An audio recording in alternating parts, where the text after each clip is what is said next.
మన శరీరంలో ఉండే ఎముకలు స్వతహాగా చాలా బలంగా ఉంటాయి.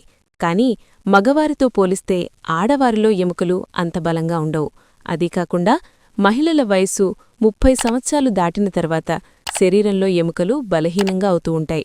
30 వయసు దాటిన తర్వాత ఎముకలు సన్నబడటం కూడా జరుగుతుంటుంది. ఇక మెనోపాజ్ దాటిన తర్వాత ఎముకలు బలహీనమవటం ప్రారంభమవుతాయి. అప్పుడు ఆస్టియోపోరాసిస్ వచ్చే అవకాశాలుంటాయి. క్రమంగా ఎముకలు గుల్లబారడం ప్రారంభమవుతాయి.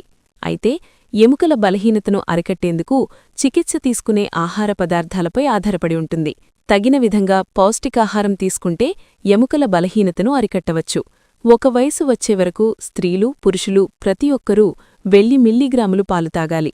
ఇక 50 సంవత్సరాల వయసు పైబడిన మహిళలు రోజూ 1200 మిల్లీగ్రాములు పాలు తాగాలని వైద్యులు సూచిస్తున్నారు.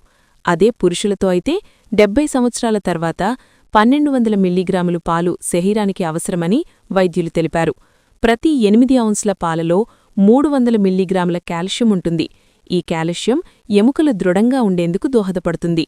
ఒకవేళ పాలు త్రాగడం మీకు అలవాటు లేకపోతే పెరుగు లేదా జున్నును ఆహారంగా తీసుకోవాలి.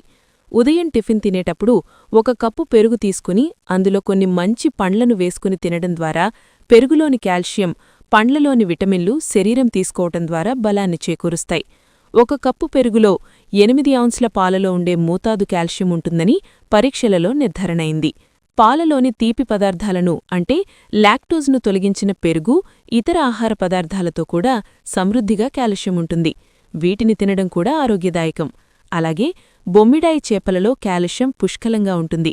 చిన్నవిగా ఉండే ఈ చేపలను పూర్తిగా వండుకుని తింటే చేపల ముల్లలో ఉండే కాల్షియం మన శరీరంలో ఉండే ఎముకల దృఢత్వానికి దోహదపడతాయి. 3 బొమ్మిడాయి చేపలు తింటే 1 లీటర్ పాలు తాగడంతో సమానం. అదేవిధంగా సాల్మోన్ చేపల్లో కూడా కాల్షియం బాగా ఉంటుందని, ఈ చేపలను తినడం కూడా ఎముకలకు మంచిదని వైద్యులు నిర్ధారించారు. ఆకుకూరల్లో అధిక శాతంలో కాల్షియం ఉంటుంది. ఉదాహరణకు క్యాబేజీ, బ్రకోలీ, బచ్చలియాకు వంటివే కాకుండా సాధారణంగా లభించే పాలకూర, తోటకూర, చుక్కకూర, గోంగూర లాంటి అన్ని ఆకుకూరల్లో కాల్షియం అధికంగా ఉంటుంది. అందుకే నాన్ వెజ్ ఎక్కువగా తినే మహిళలు రోజూ ఆకుకూరలు తింటే వారి ఎముకలు బలంగా తయారవుతాయి. పాలు, ఆకుకూరలు మాత్రమే కాకుండా కొన్ని పళ్ల రసాలలో కూడా కాల్షియం సమృద్ధిగా ఉంటుంది. కమలాపండు రసంలో 1 గ్లాసు జ్యూస్లో 1000 మిల్లీగ్రాముల సమానమైన కాల్షియం ఉంటుంది. పళ్ళు ఎక్కువగా తినడం సాధ్యం కాకపోతే కాల్షియం మాత్రలు తీసుకోవడం మంచిది. కానీ రెండింటినీ కలిపి తీసుకోవద్దని వైద్యులు సూచన. ఆహారం ద్వారా శరీరానికి అవసరమయ్యే కాల్షియం తీసుకుంటూ ఉంటే దీనికి తోడు కాల్షియం మాత్రలు కూడా వాడితే సైడ్ ఎఫెక్ట్స్ వస్తాయని వైద్యులు హెచ్చరిస్తున్నారు. సోయా పాలు, సోయా గింజలు తీసుకోవడం, శనక్కాయలు, బాదం పప్పులు అన్నింటికీ మించి శరీరానికి ఎండ తగలేటట్లు రోజూ కొంచెంసేపు సూర్యుడెదురుగా కూర్చోవడం వంటి జాగ్రత్తలు తీసుకుంటే ఎముకల బలహీనతను అధిగమించవచ్చు. ఎముకల క్షీణతను నివారించడానికి మహిళలు తీసుకునే కాల్షియం సప్లిమెంట్ల వల్ల గుండె ఆరోగ్యానికి హాని కలుగుతుందని కొన్ని పరిశోధనల్లో తేలింది.